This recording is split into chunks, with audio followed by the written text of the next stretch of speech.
તો 2025નો સૌથી મોટો આઈપીઓ એટલે કે ટાટા કેપિટલનો 15,511 કરોડનો આઈપીઓ આજથી ખુલી ગયો છે, જેમાંથી 6,846 કરોડનો ફ્રેશ ઇસ્યુ અને 8,665 કરોડનો લગભગ ઓએફએસ છે. હવે આની જે પ્રાઇસ બેન્ડ છે એ 310થી 326ની રાખવામાં આવી છે અને બુધવાર સુધી આ આઈપીઓની અંદર પૈસા લગાવી શકાશે.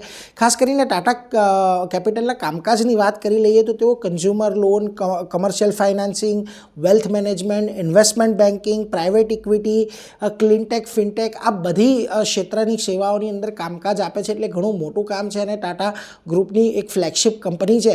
ખાસ કરીને જો હવે તમને બ્રોકરેજનો મત કહું તો તમને અહીંયાથી Aditya Birla money, Anand Rathi, BP equities, Canara bank securities, DR Choksi finserv, LKP securities અને વેન્ચુરા સિક્યોરિટીઝ આ બધા તરફથી સબસ્ક્રાઇબની સલાહ મળી છે. તો ખાસ કરીને જો તમે રોકાણ કરવા માગતા હો તો આજથી તમે આ આઈપીઓની અંદર પૈસા લગાવી શકો છો.